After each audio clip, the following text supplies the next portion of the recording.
Shalom, selamat pagi dan selamat beribadah kepada semua jemaat Tuhan yang saya kasihi di dalam nama Tuhan Yesus Kristus. Mari kita berdoa sebelum kita belajar kebenaran firman Tuhan. Bapa di syurga, kami datang pada Tuhan pada malam ini. Kami bersyukur dan kami berterima kasih kepadamu untuk kesempatan kami dapat berhimpun, memuji, menyembah, dan belajar kebenaran akan firman Tuhan. Hamba-Mu berdoa pada pagi hari ini Tuhan, biar kiranya saat ini Engkau yang berbicara kepada kami. Hamba-Mu hanya menjadi saluran berkat-Mu. Dan hamba-Mu berdoa saat ini, biar kiranya Roh Kudus-Mu turun ke atas hamba-Mu pada hari ini. Engkau yang mengambil alih setiap perkataan hamba-Mu. Dan kuasai hati, kuasai pikiran hamba-Mu saat ini. Kami menolak segala kuasa iblis, kuasa setan, roh-roh jahat yang coba mengganggu pemberitaan, bahkan mencuri kebenaran firman Tuhan. Kami singkirkan di dalam nama Yesus Kristus Tuhan kami. Mari Tuhan, Engkau berbicara kepada kami melalui hamba-Mu yang hina ini. Berbicaralah kepada kami Tuhan. Kami siap untuk belajar. Dalam nama Yesus kami berdoa dan mengucap syukur. Amin. Jemaat yang saya kasih dalam nama Tuhan Yesus Kristus, pada 2 minggu yang lalu dan pada minggu yang lalu, kalau saya tidak silap, kita belajar tentang sifat Tuhan kita. 2 minggu yang lalu penginjil Ruslina ada mengajar kita tentang bagaimana sikap Tuhan kita itu yang penuh dengan kasih, penuh dengan penyayang. Tapi pada masa yang sama, dia juga mendisiplinkan kita sebagai anak-anaknya. Mendisiplinkan kita pada waktu kita melakukan kesalahan. Dan pada minggu yang lalu, firman Tuhan mengajar kita bahwa sifat Tuhan itu dia tidak akan pernah lupa. Dia tidak lupa janjinya. Dan dia tidak lupa segala pelayanan dan kasih yang kita tunjukkan. Dan Tuhan ingin membalas semuanya itu. Tapi pada masa yang sama juga Tuhan bertindak untuk melupakan. Apa yang dia lupakan? Tuhan melupakan segala dosa kita. Tuhan melupakan segala pelanggaran kita. Itulah sikap Tuhan. Nah, pada pagi hari ini, kalau kita melihat di dalam pembacaan Injil sebentar tadi, saya tidak bacakannya, tapi saya mau kita bersama-sama melihat sebenarnya di sini kita belajar ada satu lagi sifat Tuhan kita Yesus Kristus, yaitu sifat marah. Mungkin ini sesuatu yang mengejutkan kita. Kita kenal Yesus sebagai seorang pribadi yang menyembuhkan orang. Kita kenal pribadi Yesus sebagai seorang yang penuh dengan kasih sayang, bahkan sanggup berkorban untuk orang lain, bahkan memberikan makanan kepada orang. Kita kenal Yesus itu sebagai pribadi yang senang didekati oleh orang-orang berdosa. Tapi dalam pembacaan ini, mungkin bagi mereka yang pertama melihat petikan ini, mungkin itu satu kejutan bahwa sebenarnya Yesus juga memiliki sifat marah. Kalau kita lihat di dalam pembacaan kita, saudara, kita melihat bahwa Yesus itu marah sehingga dia menunggang terbalikan segala jualan-jualan orang, bahkan dilepaskannya segala orang-orang yang berjual binatang. Orang yang menukar uang diterbalikannya semua, dan dia mulai mengambil cambuk dan dia marah sekali. Ini sifat Tuhan. Namun saudara, pada pagi hari ini kita tidak akan belajar secara mendalam sifat Tuhan.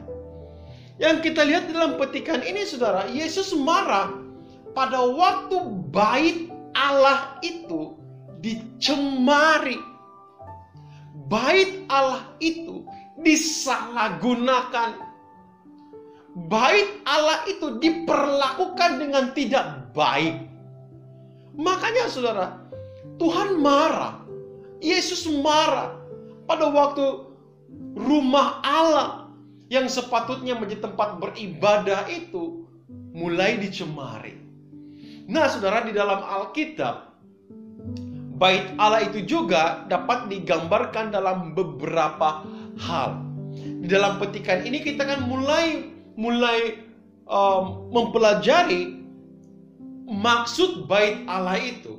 Makanya saya mengambil satu tema firman Tuhan pada hari ini yang bertemakan menjaga bait Allah.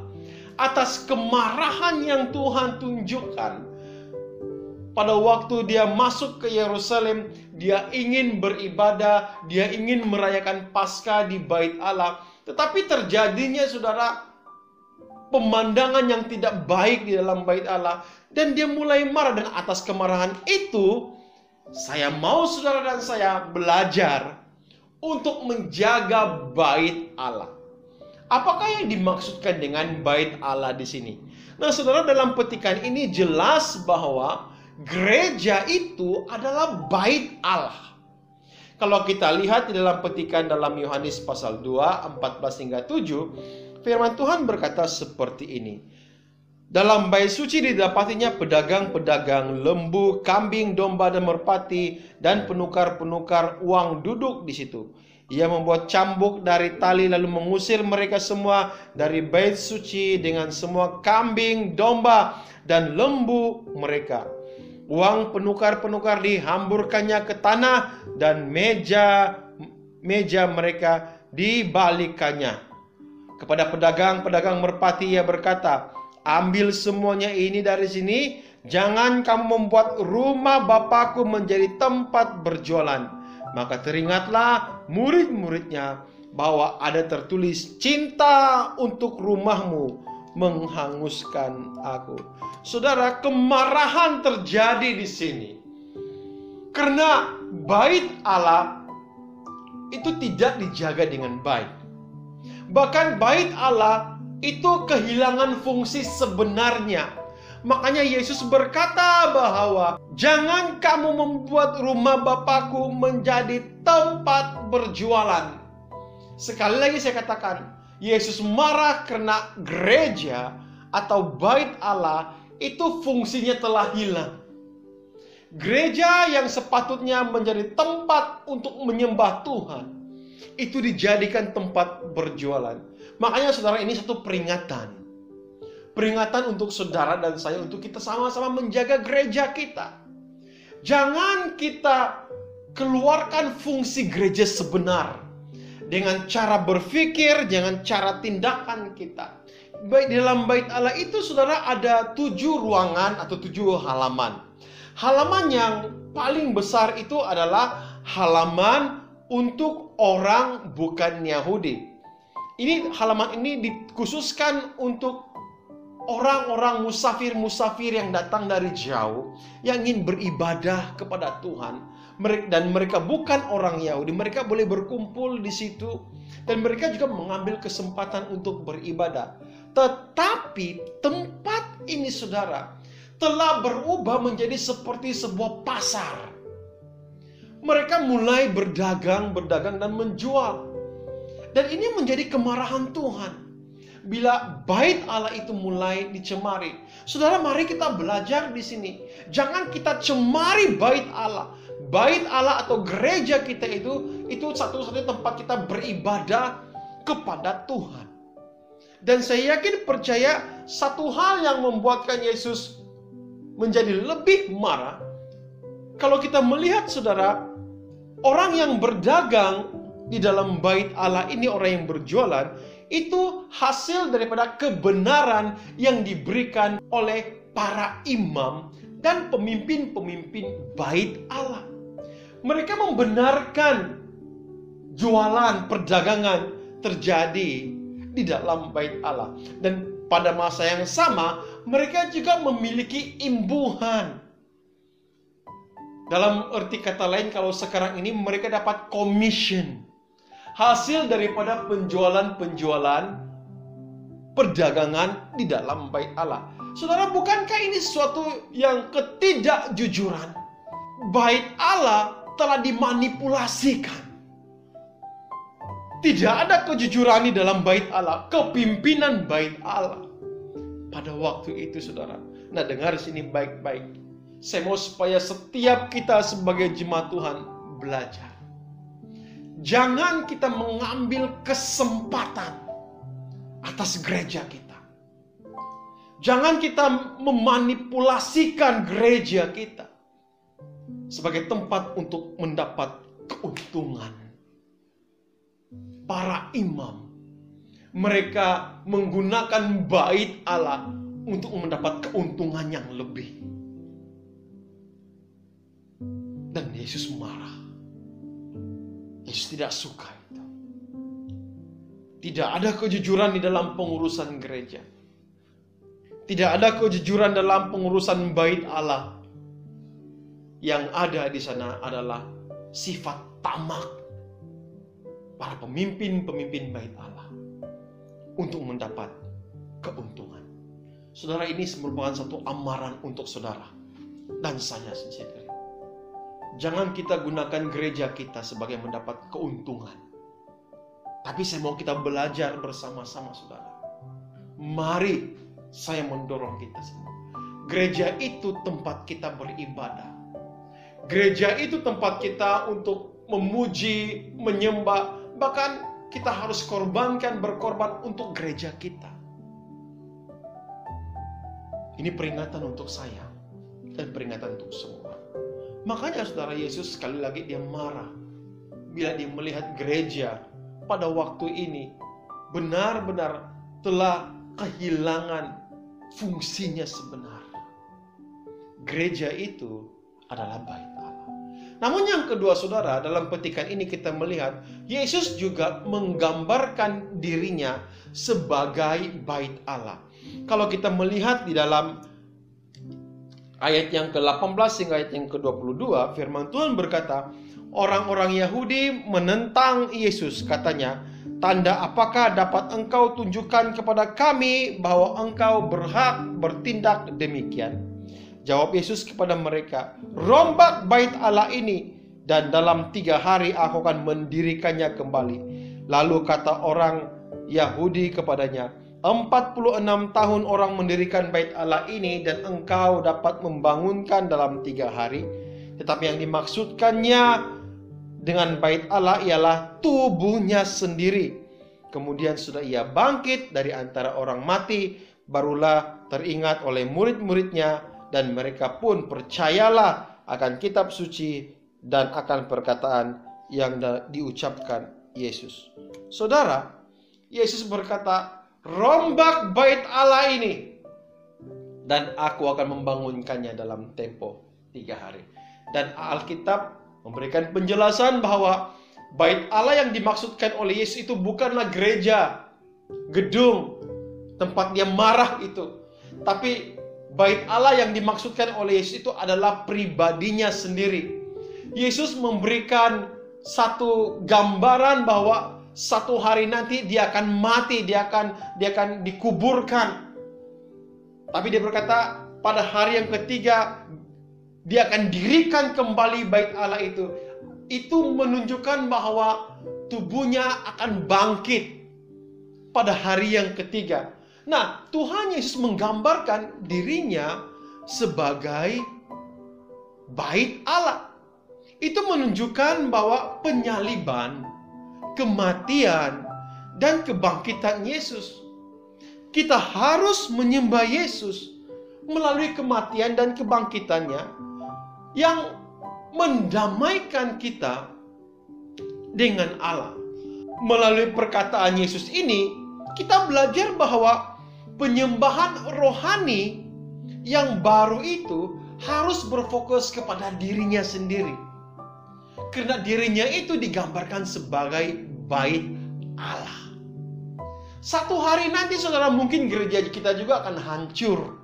Satu hari nanti juga mungkin tempat ibadah kita mungkin akan runtuh.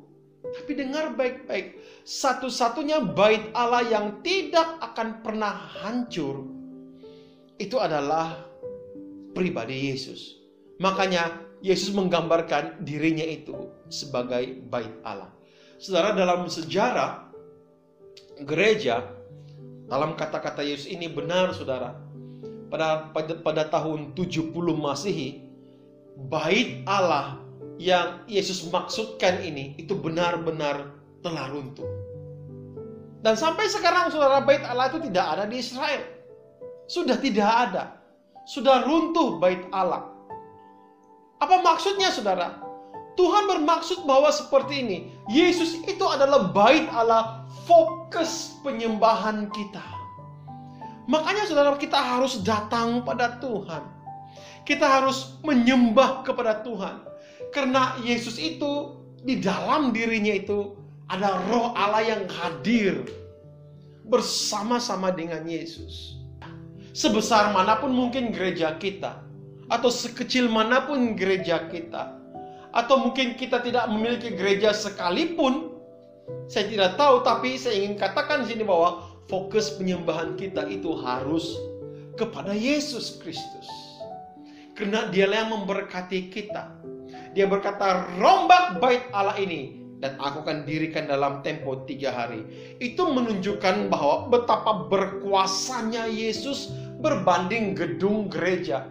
Bila dia kata aku akan bangunkan dalam tempo 3 hari, itu menunjukkan bahwa kebangkitan Yesus itu memiliki kuasa yang luar biasa. Dan melalui kebangkitan Yesus itulah saudara, kita diperdamaikan dengan Allah. Yesus itu adalah bait Allah. Namun saudara, ada perkara yang ketiga yang harus kita pelajari bersama-sama.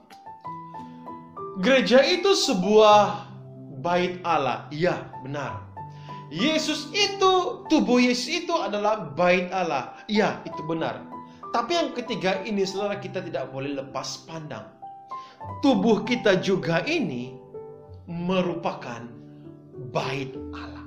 Kalau kita membaca di dalam 1 Korintus pasal 6 ayat 19 hingga 20, firman Tuhan berkata, atau tidak tahukah kamu bahwa tubuhmu adalah bait Roh Kudus yang diam di dalam kamu, Roh Kudus yang kamu peroleh dari Allah, dan bahwa kamu bukan milik kamu sendiri, sebab kamu telah dibeli dengan harga yang lunas dibayar. Karena itu muliakanlah Allah dengan tubuhmu.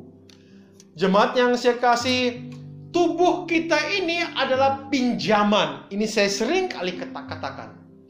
Makanya kita harus mempergunakan tubuh kita yang telah dipercayakan oleh Tuhan, menjaga tubuh kita dengan sebaik mungkin, karena Tuhan telah mempercayakan tubuh kita ini. Dan firman Tuhan berkata tubuh kita ini adalah bait Roh Kudus, karena Roh Kudus tinggal di dalam kita.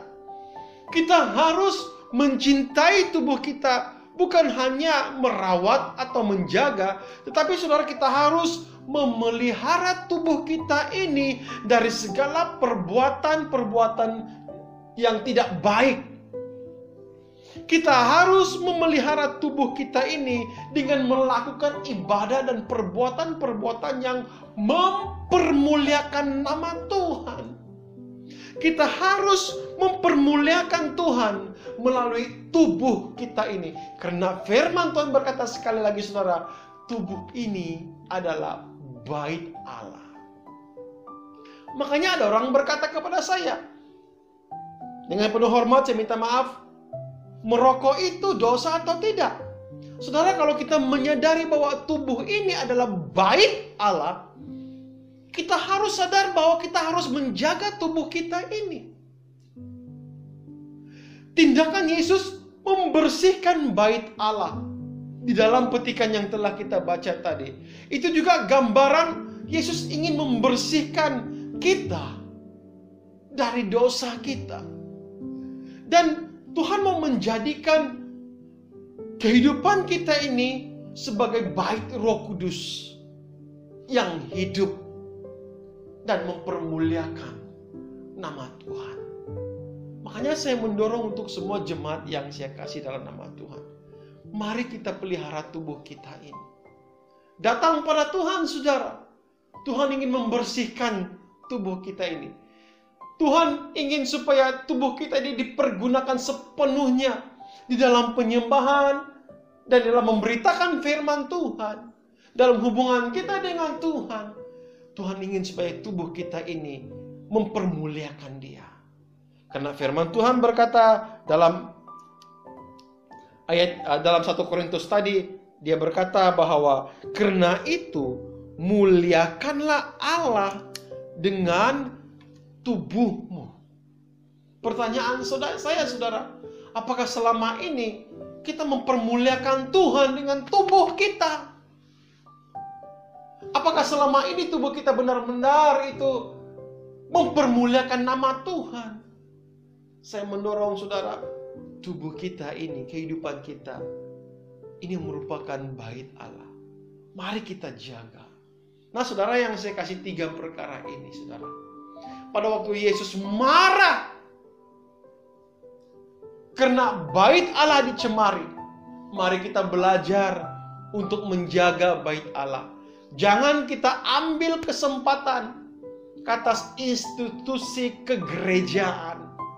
Mari kita jadikan gereja kita itu satu-satunya tempat penyembahan kita. Pada masa yang sama juga, dalam penyembahan itu, fokus penyembahan kita hanya kepada Yesus Kristus. Pribadi Yesus. Bait Allah mungkin akan runtuh, bait Allah mungkin akan hancur, tapi tubuh Yesus tetap hidup selama-lamanya. Karena penyembahan kita kepada Dia. Dan yang ketiga saudara, mari jaga dan pelihara bait Allah, yaitu tubuh kita ini. Karena Roh Kudus tinggal di dalam kita. Pada waktu Yesus marah dan menyucikan bait Allah di Yerusalem, saya mau katakan di sini juga, Yesus ingin menyucikan tubuh kita dari segala kecemaran dosa.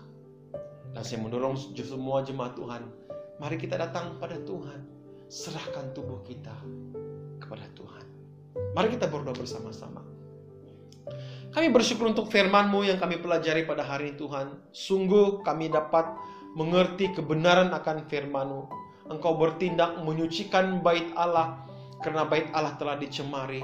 Ajar kami Tuhan supaya kami boleh menjaga kesucian dan kekudusan bait Allah.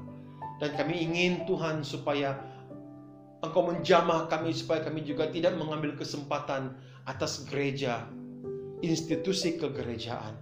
Kami juga mau berdoa Tuhan, biar kiranya Engkau menyucikan hati kami. Karena tubuh kami ini adalah bait Tuhan. Kalau selama ini kami mencemari tubuh kami dengan hal-hal yang tidak baik, Tuhan ampuni kami Bapa. Mari Tuhan, seperti mana Engkau menyucikan bait Allah, sucikanlah hati kami dan hidup kami Tuhan.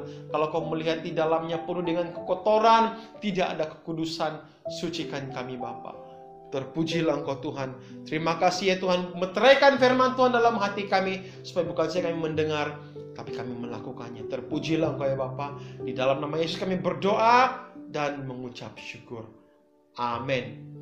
Terima kasih kepada semua yang telah mendengar firman Tuhan. Tuhan memberkati kita.